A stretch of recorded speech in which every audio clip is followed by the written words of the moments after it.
आज हम सॉल्व करने वाले हैं इस क्वेश्चन को जिसका नाम है के स्मॉलेस्ट नंबर अगेन। अब इस प्रॉब्लम में हमें क्या गिवन है, there is a Dexter was good in finding k smallest number. अब उसे क्या होता है ना कि मतलब एक फ्रेंड जो है वो एक प्रॉब्लम देता है in which he give various ranges of numbers and these numbers are arranged in increasing order. Basically हमें जो रेंजेस मिलेंगी ना वो इंक्रीजिंग ऑर्डर में अरेंज होंगी, जिसमें कि हम सारे के सारे जो रेंजेस हैं ना उनको डिस्टिंक्ट नंबर्स ऑफ मतलब जो भी नंबर्स होंगे वो सारे के सारे कॉन्जिक्यूटिव मैनर में डिस्टिंक्ट नंबर्स को मतलब अज्यूम कर सकते हैं उस रेंज में। और साथ में गिवन है now he asked him to find the kth smallest number in the sequence again and again. अब ये kth smallest sequence again and again का मतलब क्या है कि जो भी हमें रेंजेस गिवन होंगी ना, जैसे यहाँ पे जो भी हमारे पास मतलब रेंजेस होंगे नंबर्स के, उसमें हमें केथ स्मॉलेस्ट नंबर फाइंड करना है। अगर मान लो जैसे किसी एक रेंज में नहीं है तो हमें जो नेक्स्ट रेंज है वहां से स्टार्ट करना है अपने मतलब केथ नंबर को फाइंड करने के लिए जो बचे हुए वैल्यूज हैं। इसका मतलब एक तरीके से समझ सकते हैं, जैसे यहाँ पे जो नोट गिवन है, ठीक है, यहाँ पे बोला हुआ है कि if kth smallest number is not present in the series print -1। Basically series जो हमें गिवन है ना सारी की सारी रेंजेस की, हमें उसमें फाइंड करने हैं केथ स्मॉलेस्ट नंबर को। अब मतलब बेसिकली क्या कहना चाह रहा हूँ मैं, एक बार इसको लेके चलते हैं अपने मतलब वहाँ पे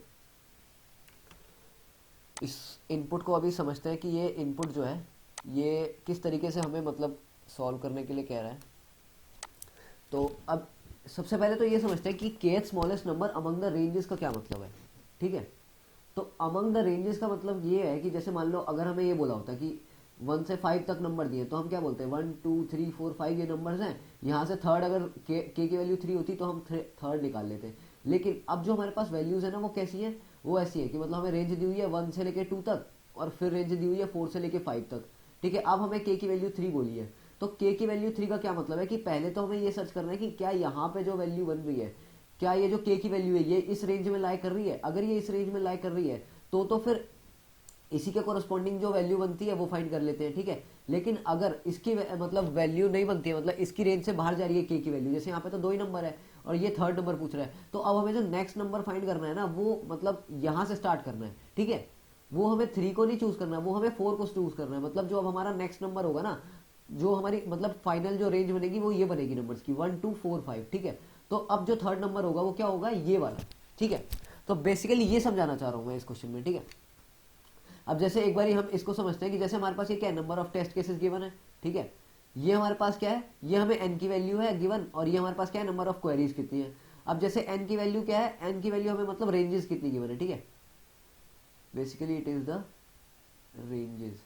ठीक है। तो ये हमें रेंजेस गिवन है। अब जैसे इसमें रेंज गिवन है 1 से लेके 5 तक, तो जो मान लो जैसे हमने 1 2 3 4 5 ये 5 नंबर ले लिए। अब उसने बोला कि फर्स्ट नंबर बताओ जो कि केथ स्मॉलेस्ट है, मतलब फर्स्ट नंबर जो कि स्मॉलेस्ट है, तो हमने 1 प्रिंट कर दिया, ठीक है। इसके लिए आंसर हो गया 1। फिर हमने थर्ड स्मॉलेस्ट लिया, वो 3 प्रिंट हो गया, ठीक है। ऐसे हमने अगर 6th नंबर लिया तो 6 नंबर क्या है, यहाँ पे तो 5 ही नंबर है और 6 नंबर फाइंड कर लिया। तो अगर कोई और मतलब इसके आगे रेंज होती, जैसे यहाँ पे अगर मान लो n की वैल्यू 2 होती, ठीक है, और हमें रेंज गिवन होती 1 से लेके 5 तक, और साथ में हमें गिवन होता ये ले लो 7 से लेके 10 तक, ठीक है। तो हम क्या बोलते हैं कि अब जो नेक्स्ट रेंज आने वाली है वो क्या आने वाली है, 7 8 9 10। तो अब अगर हमें वो ये 6 की वैल्यू पूछता है कि 6 स्मॉलेस्ट नंबर बताओ, तो हम उसे बोल देते हैं कि हाँ ये वाला जो नंबर है ये 6 स्मॉलेस्ट है, ठीक है। लेकिन यहाँ पे तो 5 ही नंबर है, तो इस केस में क्या हो जाएगा, -1 हो जाएगा आंसर, ठीक है। तो अब एक बार इसे मैच कर लेते हैं, तो हमारे पास जो आउटपुट आ रही है वो इसके कोरस्पॉन्डिंग आ रही है, ठीक है। ये समझ गए हम कि हम इनपुट कैसे कैलकुलेट कर रहे हैं, ठीक है। तो अब ये समझते हैं कि इस क्वेश्चन को ना अप्रोच कैसे कर सकते हैं। तो अप्रोच करने के लिए सबसे पहले जो हमारे पास n की वैल्यू है वो क्या है, मतलब n की वैल्यू जो है बेसिकली वो सारी की सारी रेंजेस गिवन है, जो हमें पॉसिबल नंबर ऑफ रेंजेस हो सकती है हमारे पास, ठीक है। हमें क्या करना है, जो हमारे पास रेंजेस हो सकती है ना ये तो गिवन है कि हमारे पास इंक्रीजिंग ऑर्डर में है, यानी कि जैसे मान लो अगर 1 से लेके 5 तक है, ठीक है, तो नेक्स्ट वैल्यू जो होगी वो कहाँ से स्टार्ट होगी, वो 2 से भी स्टार्ट हो सकती है, वो 3 से भी स्टार्ट हो सकती है, या वो 1 से भी स्टार्ट हो सकती है वापस, ठीक है। क्योंकि उसने ये बोला है कि जो हमारी वैल्यूज है ना, ये देख सकते हैं कि have arranged in the increasing order, ठीक है, these numbers are arranged in increasing order. मतलब इसको ये चीज नहीं समझते हैं, मतलब ये तो अलग हो गया वैसे केस। इसमें ये कहने का मतलब है कि जो 1 से लेके 5 तक है ना, मतलब वो सारे के सारे नंबर्स क्या है, बीच के जो नंबर्स बनते हैं 1 2 3 4, ठीक है। तो अब अगर मान लो जो वैल्यू आएगी वो क्या हो सकती है, वो या तो ये जो रेंज जैसे यहाँ खत्म हुई है 5, वो इससे छोटी भी हो सकती है, यानी कि जो नेक्स्ट रेंज स्टार्ट होगी वो 2 से लेके 7 तक भी हो सकती है, या जो नेक्स्ट रेंज स्टार्ट होगी वो क्या हो सकती है, वो 7 से लेके 10 तक भी हो सकती है। तो हमें इन दोनों केसेस को साथ में लेते हुए चलना है, ठीक है। तो हम किस तरीके से इस क्वेश्चन को सॉल्व कर सकते हैं, मान लो जैसे हमारे पास रेंज गिवन है 1 से लेके 5, फिर 2 से लेके 7, है ना, फिर 10 से लेके 15, ये 3 रेंजेस गिवन है, ठीक है। तो हम किस तरीके से इस क्वेश्चन को सॉल्व कर सकते हैं, हम पहले तो ये देखते हैं कि जो भी हमारे पास ये वैल्यूज है ना, ये जो फर्स्ट वाली वैल्यूज है, ठीक है,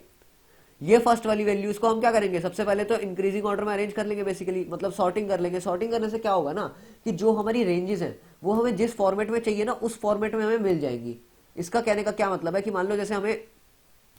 ये बोला होता कि ये जैसे हमें अभी इस तरीके से दिख रही है, ठीक है, तो अगर हम इसको सॉर्ट कर लेंगे इसके कोरस्पॉन्डिंग, तो इस केस में तो ये सॉर्टिंग ही है ना। अगर मान लो इसके बाद वाली वैल्यू यहां से लेके ऐसे होती, ठीक है, तो ये तो मेरे पास एक अनसॉर्टेड बन जाते हैं ना ये रेंजेस जो है, फिर मेरे को क्या करना पड़ता है, इसको जो है यहाँ पे लाना पड़ता है, ठीक है। तो यही मैं कह रहा हूँ, सबसे पहले तो हम क्या करेंगे, ये जो फ्रंट वाली वैल्यूज है ना, जो फर्स्ट वैल्यूज है, इसके कोरस्पॉन्डिंग जो हम अपना वेक्टर है इसको स्टोर कर, मतलब वेक्टर हम कैसे लेंगे, वेक्टर में क्योंकि हमें ये दोनों वैल्यू स्टोर करानी है, तो हम क्या करेंगे, एक वेक्टर पेयर बना लेंगे, या तो वेक्टर पेयर ले लें या तो एक वेक्टर ऑफ वेक्टर ले लें, ठीक है, वेक्टर ऑफ वेक्टर चूज करेंगे। तो वेक्टर ऑफ वेक्टर का क्या फायदा है वो हम अभी देखते हैं कोड में। तो सबसे पहले तो हमने क्या कर लिया, इसके वैल्यूज के अकॉर्डिंग जो हमारी फर्स्ट वैल्यूज है ना इसके कोरस्पॉन्डिंग जो सॉर्टिंग कर ली, ठीक है। अब सॉर्टिंग करने से क्या होगा ना, जो हमारी जो स्टार्टिंग पोजीशंस है हर एक रेंज की, वो हमें एक मतलब इंक्रीजिंग ऑर्डर में मिल जाएगी, जैसे 1 2 10। अब इसके बाद क्या होगा, जैसे मान लो हमारे पास ये है 1 5, ठीक है, अब जो नेक्स्ट वैल्यू आ रही है वो 2 से लेके 7 है, तो हमें ये तो दिख रहा है कि ये वाली जो रेंज है इसकी कुछ वैल्यूज तो इसी रेंज के अंदर आ रही है, तो हम क्या कर सकते हैं, इन दोनों को मर्ज कर सकते हैं, ठीक है। तो मर्ज करने का एक अलग मतलब फंक्शन बना लेंगे हम, उसमें क्या करेंगे, ये वाली जो वैल्यूज है ना इसको इसमें मर्ज कर देंगे। तो हम क्या करेंगे, ये वाली जो रेंज है इसको 1 to 7 कर देंगे, ठीक है, बेसिकली डायरेक्ट मतलब हमने ये वाली जो दोनों रेंजेस हैं इसको कन्वर्ट कर दिया इसमें। तो अब हमारे पास 3 की जगह कितनी वैल्यूज बची है, हमारे पास 3 की जगह बस 10⁻15 ये 2 वैल्यू बची है, ठीक है। अब क्योंकि ये जो 7 है ये यहाँ पे खत्म हो गया और 10 जो है वो तो आगे से मतलब बाद में नंबर स्टार्ट हो रहा है, ठीक है, तो ये तो मर्ज नहीं हो सकते ये दोनों, ठीक है, इसलिए मैं क्या करूंगा, यहाँ पे 2 नंबर ये जो है फिक्स हो गए। अब मैं चेक करूंगा कि मान लो अगर मेरे को के की वैल्यू फाइंड करनी होती, मेरे को बोला होता कि 9th वैल्यू फाइंड करो, तो मैं ये चेक करूंगा कि मेरी जो ये वाली जो रेंज बन रही है, क्या है जो मेरी के की वैल्यू है ये इस रेंज में आ रही है। अगर ये इस रेंज में आ रही है तो मैं भाई इसके कोरस्पॉन्डिंग जो मेरी के की वैल्यू बनती है मैं उसको प्रिंट कर दूंगा सिंपली, है ना। लेकिन अगर मान लो मेरी इसके कोरस्पॉन्डिंग खत्म हो जाती है वैल्यू, मतलब मेरी जो नंबर है तो 7 तक ही है, मेरे को 9 चाहिए, तो मैं क्या करूंगा, शुरुआत के जो 7 नंबर है वो तो मैं यही तक काउंट मतलब यही से काउंट करूंगा, और उसके बाद जो नंबर अब मतलब लेफ्ट ओवर रह गए वो कितने रह गए, 9 - 7 जो कि 2 नंबर्स। अब जो 2 नंबर्स मैं काउंट करूंगा वो कहां से स्टार्ट करूंगा, वो मैं नेक्स्ट रेंज से स्टार्ट करूंगा, यानी कि 10 से। तो 10 के बाद कितने 2 मतलब अब कौन सी वैल्यू बनती है, जैसे 7 के बाद 2 नंबर्स कौन से बनेंगे, जैसे 1 से लेके 7 तक तो यहाँ हो गए, फिर 10 से लेके 15 तक, तो 7 तक तो मैंने यहाँ नंबर ले लिए, ठीक है। उसके बाद जो मेरे को 2 नंबर चूज करने हैं वो कौन से करने हैं, वो मेरे को यहाँ से सेलेक्ट करने हैं, तो 10 के बाद आता है 11। तो इस केस में मेरे पास जो अब 9th वाली वैल्यू होगी वो कौन सी होगी, वो 11 होगी, ठीक है। तो इस तरीके से हम क्या कर सकते हैं, इस क्वेश्चन को अप्रोच कर सकते हैं। तो एक बार रिकैप कर लेते हैं हमने क्या समझा इस क्वेश्चन में कि मतलब किस तरीके से अप्रोच करना है। सबसे पहले तो हमें क्या करना है, क्योंकि हमें दोनों वैल्यूज को स्टोर करना है, तो हम क्या करेंगे, वेक्टर ऑफ वेक्टर ले लेंगे, ठीक है। अब वेक्टर ऑफ वेक्टर लेने से क्या होगा ना कि जो भी हमारी रेंजेस है उनको हम पूरा मतलब हर एक रेंज को क्या कर सकते हैं, अपना उसमें इंसर्ट करा सकते हैं, कि मतलब जैसे मान लो एक वेक्टर तो ले लिया मैंने 2 साइज का, ठीक है, मतलब ऐसे समझ लेते हैं, ये मेरा क्या हो गया, एक तो ये हो गया, ठीक है। तो ये वाला जो वेक्टर होगा ये क्या करेगा, ये मेरी जो ए की वैल्यूज है उनको स्टोर करेगा, मतलब जो स्टार्टिंग पोजीशन, जैसे यहाँ पे जो मेरे पास वैल्यूज हैं वो देखें तो हमें ए और बी ये इस फॉर्म में रेंजेस गिवन है, ठीक है, ये ए और बी। तो जो ए की वैल्यूज होंगी वो कहाँ पे स्टोर होंगी, वो इस बी में मतलब 0 में स्टोर होंगी, है ना, और ये जो बी की वैल्यूज है वो 1 वाले इंडेक्स पे स्टोर होंगी। तो ये वाला जो वेक्टर है ये कौन सी वैल्यू स्टोर करेगा, ये ए वाली जो स्टार्टिंग पोजीशन है ना वो स्टोर करेगा। जैसे यहाँ पे हम देख लेते हैं 1 है, ठीक है, फिर मैंने 7 लिया था, फिर मैंने 10 लिया था, कुछ भी ले सकते हैं मन, ठीक है। तो अब अगर मान लो जैसे मैंने ये रेंज ली 1 से लेके 5 तक ले लिया, 7 से लेके 9 तक ले लिया और 10 से लेके 15 तक ले लिया, तो ये रेंज मैंने इस तरीके से इंसर्ट करा ली, ठीक है। तो ये तो हम समझ गए कि वेक्टर ऑफ वेक्टर को कैसे यूज कर रहे हैं हम इसमें। अब मैं क्या बोल रहा हूँ कि ये जो मेरे पास रेंजेस थी ना ये मेरे पास अनसॉर्टेड भी हो सकती है, तो मैं क्या करूंगा, सबसे पहले इन्हें सॉर्ट कर लूंगा, जिससे मेरे पास जिस ऑर्डर में मेरे को अभी दिख रही है ना उस ऑर्डर में आ जाए ओरिजिनली, जिससे मेरे पास क्या होगा, जो मर्ज में जब करूंगा ना अपने जो मेरे को मर्ज करना है अपने रेंजेस को, उसमें मेरे को काफी आसानी होगी। क्यों, क्योंकि जब मैं मर्ज करूंगा तो मेरे को ये तो पता है कि मेरे पास जो नेक्स्ट वैल्यू आने वाली है, जैसे अगर मैं मान लो इस पोजीशन पे हूं तो मेरे पास जो नेक्स्ट वैल्यू आने वाली है, जो ये वाली पोजीशन आने वाली है, इसमें जो मेरी वैल्यू है वो इससे तो बड़ी होगी या इसके बराबर होगी, है ना। तो मैं मर्ज करने में मेरे को आसानी होगी, क्योंकि अगर मान लो ऐसे हो जाता कि इस 10 के बाद 7 हो जाता तो मैं उसको मर्ज करने का मतलब फायदा नहीं है ना, क्योंकि अगर वो मान लो 7 से 8 है तो मैं क्या ही मर्ज करूंगा उसे, तो 7 से या 9 भी ले लो, अगर 7 से 9 ये चीज नीचे होती तो मैं अगर इसको मर्ज करता तो ये तो कोई फायदा ही नहीं होता, क्योंकि बीच का मतलब एक नंबर, या इसको 8 भी ले सकते हैं, तो एक बीच का 9 मिस हो जाता अगर मैं ऐसे ही मर्ज कर देता बिना सॉर्टिंग के। तो ठीक है, तो इसीलिए मैं कह रहा हूं कि हम सबसे पहले क्या करेंगे, सॉर्ट करेंगे। ठीक है, उसके बाद मैं ये बोल रहा हूँ कि ये जो 7 से 9 है, ठीक है,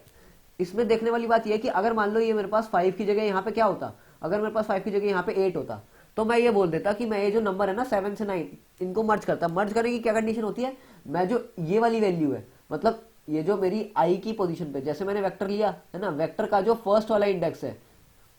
मतलब ये ऐसे कह सकते हैं इसे, जो मेरा बी वाला इंडेक्स है ना, जो मेरा बी वाला इंडेक्स है उसकी जो आईएथ पोजीशन है, आईएथ पोजीशन कैसे, मतलब किस तरीके से समझाऊं मैं, हाँ मतलब ये कह सकते हैं हम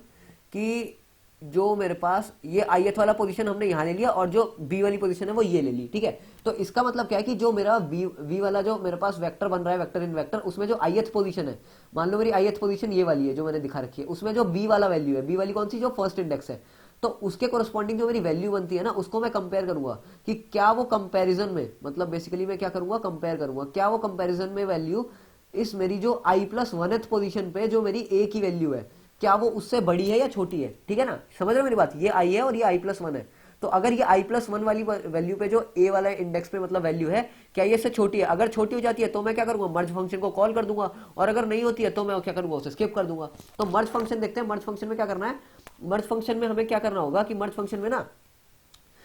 सबसे पहले तो हम ये देख लेंगे कि, क्योंकि हमें ये तो पता चल गया मर्ज करना है, तो सबसे पहले तो हम क्या करेंगे कि ये चेक कर लेंगे कि क्या ये वाली जो वैल्यू है और ये वाली जो वैल्यू है इसमें से बड़ी कौन सी है, क्योंकि ऐसा भी तो हो सकता है कि ये 7 और 8 हो और यहाँ पे 9 हो, तो भी तो ये मर्जी हो रहा है, लेकिन उस केस में क्या होगा, उस केस में ये वाली जो रेंज है तो अपनी तरफ फिक्स रहेगी, है ना। तो हम आईएथ पोजीशन पे क्योंकि सब कुछ कर रहे हैं, तो आईएथ पोजीशन पे पहले चेक करेंगे कि क्या हमारी जो मैक्स वाली वैल्यू है वो कौन सी है, क्या वो ये बी मतलब जो आई वाली पोजीशन पे वैल्यू है वो है, या फिर आई प्लस 1 वाली पोजीशन पे, मतलब अगर हम पूरा देखें तो वो मतलब ये इस वाली वैल्यू की बात कर रहा हूं, ये ध्यान रखना है यहाँ पे। ठीक है, जो सेकंड वैल्यू है मतलब बी की जो वैल्यू है आई और आई प्लस 1 पे, ठीक है, इनको कंपेयर कर रहा हूं कि इनमें से मैक्सिमम कौन सी है, तो जो भी मैक्सिमम निकल जाती है उसको मैंने क्या किया, उसको मैंने इस आई की वैल्यू मतलब वेक्टर ऑफ आई का जो बी वाला पार्ट है ना, उस पर मैंने क्या कर दिया, स्टोर करा दिया। ठीक है, तो इससे क्या होगा, मेरा जो ये 9 मतलब ये जो मेरा वैल्यू था वो तो यहाँ पे स्टोर हो गया मैक्सिमम रेंज। ठीक है, इन दोनों को मर्ज करने के बाद, और अब क्योंकि मैं मर्ज कर चुका तो मेरे पास ये वाली जो मेरे को बीच का जो इंडेक्स है इसको भी तो हटाना पड़ेगा यहाँ से, क्योंकि अब तो इसका कोई यूज ही नहीं है। तो अब मैं क्या करूंगा, इस वेक्टर मतलब इस वाली इंडेक्स को क्या कर दूंगा, यहाँ से इरेज कर दूंगा। इसके लिए मैं एक इरेज फंक्शन कॉल कर लूंगा वेक्टर का। ठीक है, तो वो क्या करेगा, यहाँ से इस वाली जो इंडेक्स है इसको इरेज कर देगा पूरे को, मतलब पेयर को। अब इरेज करने के बाद मेरे को एक चीज और ध्यान रखनी है, क्योंकि मैं मतलब बेसिकली क्या कर रहा हूँ, अपना जो मेरी जो अब जैसे मेरी यहाँ पे ये मैंने इरेज कर दिया, तो मेरे जो वैल्यूज है मतलब टोटल जो मेरे पास आई की वैल्यूज है वो तो कम हो गई, तो मेरे को क्या करना पड़ेगा, एक आई आई भी तो माइनस करना पड़ेगा। वो मैं यहाँ क्यों कर रहा हूँ वो हम अभी कोड में समझेंगे। मतलब बेसिकली मैं एक तो इंडेक्स को कम कर रहा हूँ और उसके साथ साथ क्या करना पड़ेगा मेरे को, उसके साथ साथ एक चीज और करनी पड़ेगी कि एक मिनट, इसमें क्या गिवन है, ए और बी गिवन है। ठीक है, और तो अब क्योंकि अब जैसे आई माइनस माइनस तो कर लिया मैंने, लेकिन मेरे को जैसे मैं मान लो पूरे इसमें लूप लगा रहा हूं, तो मैंने वेक्टर का जो मेरे पास साइज था, है ना, वेक्टर का जो मेरे पास साइज था उसमें लूप लगा रहा हूं, क्योंकि मैंने इसको यहाँ पे एक हटा दिया तो मेरा साइज भी तो कम हो गया। तो मैं क्या करूंगा, जो मेरे पास साइज था ना उसमें से एक माइनस माइनस और करूंगा। तो मैंने इस केस में उसको रो लिया है, तो मैं क्या करूंगा, एक रो माइनस माइनस करूंगा। ठीक है, तो बेसिकली ये हमारी थी इस क्वेश्चन के लिए अप्रोच। अब समझते हैं कि इसको ना कोड कैसे कर सकते हैं। तो कोड करने के लिए चलते हैं अपने मतलब मेन फंक्शन में। मेन फंक्शन में सबसे पहले नंबर ऑफ टेस्ट केसेस लिए, फिर एन और क्यू की वैल्यू ली। ठीक है, फिर मैंने एक वेक्टर ऑफ वेक्टर बनाया जिसमें मैंने क्या किया, सारे इंटरवल सेव किए। फिर मैंने वही बताया था कि मैंने क्या किया, 2 इंडेक्स वाला जो वेक्टर है उसको ले लिया, और फिर जो इंडेक्स 1 है उस पर मैंने क्या किया, जो भी मेरी स्टार्टिंग रेंज है मतलब जो स्टार्टिंग वाली वैल्यू है उसको लिया रेंज के, और जो फिर नेक्स्ट वाली वैल्यू है उसको लिया, और दोनों को क्या किया, इंटरवल में पुश करा दिया बेसिकली। ठीक है, तो ये मेरा क्या होगा, ये मेरे पास रेंज जो है वो इंटरवल में इंसर्ट हो जाएगी। ठीक है, तो अब ये तो हमने क्या कर दिया, सारी रेंजेस को इंसर्ट करा लिया। अब मेरे को क्या करना है, अपनी इनपुट जो मेरे पास नेक्स्ट क्वेरीज की इनपुट थी वो मैंने यहाँ इनपुट ले ली। अब मेरे को इस मर्जर फंक्शन को कॉल करना है। ठीक है, अब मैंने क्या किया, यहाँ पे सबसे पहले तो मैंने सॉर्टिंग करी, जो मैंने आपको समझाया था कि सबसे पहले तो हमें सॉर्टिंग करनी है किस बेसिस पे, जो हमारे पास फर्स्ट इंडेक्स है उस बेसिस पे। ठीक है, उसके बाद में क्या करूंगा, जो भी मेरे पास सॉर्ट करने के बाद जो इंटरवल का साइज आ रहा है ना उसको मैंने रो मतलब अज्यूम कर लिया। अब जो भी मेरे पास मैंने लूप लगाया, ये मैं क्या कर रहा हूँ, जितनी भी मेरे पास वैल्यूज है ना सारे के सारे रेंजेस की, मैंने जितनी भी रेंजेस है उनमें लूप लगाया। ठीक है, और फिर मैंने चेक किया क्या मेरी जो, वेट मिनट, हाँ, फिर मैंने चेक किया क्या जो मेरी रेंज की वैल्यू है उस पर्टिकुलर इंडेक्स पे, ठीक है, मतलब आई ऑफ वन, ये मैंने समझाया था भी, ये जो वन है क्या है बेसिकली बी की वैल्यू है, और जो जीरो क्या है वो ए की वैल्यू है, ठीक है। ये जो मेरी बी की वैल्यू है क्या ये बड़ी है या बराबर है ए से, तो अगर बड़ी या बराबर होती है तो मेरे को मर्ज फंक्शन को कॉल करना पड़ेगा, मैंने समझाया था, है ना। तो मैं क्या करूंगा इसमें, जो सबसे पहले तो मैक्सिमम वैल्यू फाइंड आउट कर लूंगा कि जो मेरी वन वाली, बेसिकली ये कौन सा है, दोनों के बी की पोजीशन है ये, लेकिन इसमें मैं क्या कर रहा हूँ आई और आई प्लस वन में से चेक कर रहा हूँ। तो ये मैंने क्या किया, दोनों के जो मैक्स वैल्यू है उनको चेक कर लिया कि जो भी मेरी मैक्सिमम वैल्यू होगी वो क्या होगी, वो मेरी आई पोजीशन पे जो बी की वैल्यू है ना उसमें इंसर्ट हो जाएगी। और अब क्योंकि मैंने दोनों को कंपेयर कर लिया है ना, तो जो मेरा आई प्लस वन वाली वैल्यू है वो तो कोई काम की नहीं थी क्योंकि वो तो मर्ज हो गई अब, है ना। तो मर्ज होने के बाद मैं क्या करूंगा, उस आई प्लस वन वाली वैल्यू को वहां से इरेज कर दूंगा, ठीक है। अब इरेज कर दिया मैंने, और उसके बाद ये ध्यान देने वाली चीज है क्योंकि मैंने यहाँ पे इंटरवल्स को ना पास बाय रेफरेंस किया है, तो मेरे को क्या करना पड़ेगा, एक तो यहाँ पे रो माइनस माइनस करना पड़ेगा अपने लूप के लिए, और साथ में आई माइनस माइनस भी करना पड़ेगा, ठीक है। तो ये तो हमने क्या समझ लिया, ये हमने समझ लिया कि मर्ज फंक्शन कैसे काम कर रहा है, ठीक है। अब मर्ज के बाद क्या होगा, अब हमने मर्ज के बाद ये तो पता लगा लिया कि हमारे पास जितनी भी वैल्यूज है वो सारी की सारी जो है मतलब डिस्टिंक्ट रेंजेस में आ गई है, ठीक है, जिसमें कि क्या है कोई भी एक ओवरलैप नहीं कर रही, ठीक है। अब हमने क्या किया, अब हमने देखा कि जो हमारी फाइनल रोज जो बची है, क्योंकि मैंने बीच में कई रोज जो है मर्ज करने के बाद हटाई हुई थी, तो अब मेरे पास जो रोज हैं वो कितनी बची है, तो मैंने वो एन रोज में सेव कर लिया। अब मेरे पास मैंने हर एक क्वेरी को मतलब कॉल किया, और जो मेरे पास पर्टिकुलर के की वैल्यू आ रही है उस क्वेरी पे मैंने चेक किया कि क्या मेरी वो जो, मतलब सबसे पहले तो मैंने उसमें जो मेरे पास ये था मैंने सारी इंटरवल में लूप लगाया, ठीक है। और सारे इंटरवल में लूप लगाने के बाद उस पर्टिकुलर क्वेरी के लिए चेक किया कि क्या मेरी जो ये वाली वैल्यू मैंने समझाई थी, जो मेरे पास ये जो डिस्टेंस आ रहा है ना, मतलब क्या ये जो डिस्टेंस आ रहा है, क्या ये डिफरेंस जो आ रहा है ये के से छोटा है या बड़ा है, मतलब समझ रहे हैं ना, जो अगर ये डिस्टेंस, मतलब अगर ये दोनों रेंजेस का डिस्टेंस जो है अगर ये के से छोटा होता है ना, यानी कि अगर डिस्टेंस ही दो है ना, और मेरे को के की वैल्यू क्या चाहिए, मतलब अगर मेरी इस डिफरेंस की वैल्यू बड़ी होती है, मैं क्या कह रहा हूँ कि अगर मान लो मेरा डिफरेंस जो है 5 का है और के की वैल्यू क्या है 2, तो मैं क्या कर सकता हूँ उसी पर्टिकुलर रेंज में अपने मतलब अपने के की वैल्यू को वो बोल सकता हूँ कि मेरी जो के की वैल्यू कहाँ से स्टार्ट होगी, वो जो स्टार्टिंग इंडेक्स है उस रेंज का वहां से स्टार्ट होकर और उसमें के ऐड हो जाएगा, है ना। और बेसिकली ये तो मैंने समझा दिया कि मतलब के -1 हो जाएगा, ये मेरे को क्या बता देगा, ये मेरे को पर्टिकुलर वो बता देगा कि किस वैल्यू पे जाके उसे वो मतलब वैल्यू मिल जाएगी अगर मेरा डिफरेंस जो है वो बड़ा है और मेरे को वैल्यू जो है छोटी फाइंड आउट करनी है, तो उस पर्टिकुलर रेंज में मेरे को आंसर मिल जाएगा। लेकिन अगर ऐसा नहीं होता है, अगर मेरे को जो है रेंज छोटी होती है, जैसे मैंने भी समझाया था, दो नंबर है मेरे पास 1 और 2, मेरे को के की वैल्यू 3 गिवन थी, तो मैं क्या करूंगा उस रेंज में तो आंसर मिलेगा नहीं, तो मैं क्या करूंगा सबसे पहले तो वो 2 नंबर को ले लूंगा, ठीक है। मैंने मतलब जो मैंने वो किया फाइंड आउट, सबसे पहले तो वो 2 नंबर चेक कर लिए, उसके बाद अब मेरे के की वैल्यू कितनी बच गई, मेरे के की वैल्यू 1 बच गई, क्योंकि मैंने 2 नंबर तो वही वाले ले लिए जो मेरे को नंबर गिवन थे, ठीक है। अब मेरे को तीसरा नंबर फाइंड करना है, तो मैं क्या करूंगा, मैं पहले तो उन दोनों नंबर को मैंने क्योंकि वहां से चूज कर लिया है तो मैं उसको तो माइनस कर दूंगा। बेसिकली मैं क्या कह रहा हूँ कि के माइनस डिफरेंस में कर दूंगा कि जो अभी तक मेरे पास डिफरेंस आया उस रेंज का, है ना, उसको डिफरेंस को माइनस कर दूंगा के में से। क्यों, क्योंकि मैंने को एक बारी मैं दोबारा समझा देता हूँ अगर आपको नहीं समझ आ रहा है। तो मैं क्या कहना चाह रहा हूँ कि मान लो जैसे मेरे को ये बोला है कि मेरे को ना 1 से लेके 5 तक की रेंज गिवन है, ठीक है, और इसके आगे वो है ना 7 से लेके 10 तक की, लेकिन मेरे को जो के की वैल्यू है वो क्या फाइंड करनी है, मेरे को के की वैल्यू 9 फाइंड करनी है। तो मेरे को सबसे पहले तो मैं ये देख लूंगा कि मेरे पास जो नंबर बन रहे हैं वो कौन से बन रहे हैं, 1 2 3 4 5 और फिर 7 8 9 10। तो ये मेरे पास जो है ना ये एक मतलब सारे नंबर जो है वो बन रहे हैं। अब इसमें से मेरे को बताना है कि 9th स्मॉलेस्ट नंबर कौन सा है। तो 5 तो ये हो गए, फिर 6 ये 6 7 8 9, तो 9th कौन सा बनेगा, ये 10 नंबर बनेगा, ठीक है। तो मैं ये समझाना चाह रहा हूँ कि अगर मेरा नंबर जो है वो इस रेंज से बड़ा हो जाता है, ठीक है, तो पहले तो मैं 5 नंबर में से उसे माइनस कर दूंगा कि जो मेरे के की वैल्यू बची है वो मेरे को कितनी सर्च करनी है, 4 ही तो करनी है ना। मतलब के की वैल्यू अब कितनी बन जाएगी, वो बन जाएगी 9 - 5, क्योंकि 5 नंबर तो मैंने यहीं से देख लिए। अब इस रेंज के बाद कितने नंबर बच रहे हैं, 4 नंबर बच रहे हैं। तो अब मैं जो नेक्स्ट 4 नंबर चेक करूंगा वो कहां से करूंगा, अब वो नेक्स्ट रेंज में चेक करूंगा, ठीक है। तो उसके लिए जो अब मैं के की वैल्यू चेक करूंगा वो कौन सी होगी, वो 4 होगी, ठीक है। तो अगर मैं इसमें 4 ऐड कर दूंगा तो मेरे पास कौन सी पोजीशन आ जाएगी, वो ये वाली आ जाएगी, ठीक है। तो अब हमने ये समझ लिया कि ये हम किस तरीके से सॉल्व कर रहे हैं अपने मतलब किस तरीके से बेसिकली हम ये पता कर रहे हैं कि हमारी जो के की वैल्यू है वो क्या आ रही है, ठीक है। और लास्ट में जो भी मेरी मतलब के की वैल्यू आएगी उसमें से मैं डिफरेंस निकाल के अपने आंसर में स्टोर कर लूंगा, ठीक है। तो हमने ये बस इतना ही करना था इस क्वेश्चन में। और एक चीज और ध्यान रखनी है, यहाँ पे जो हमारे ए और बी के वैल्यूज हैं वो 10⁻18 तक जा रही है, तो हमारा जो इंट है वो मतलब इंट से अच्छा हमें डेटा टाइप लेना पड़ेगा। हम लॉन्ग लॉन्ग यहाँ यूज कर सकते हैं, तो आप देख सकते होंगे मैंने यहाँ पे लॉन्ग लॉन्ग का यूज किया है कई जगह।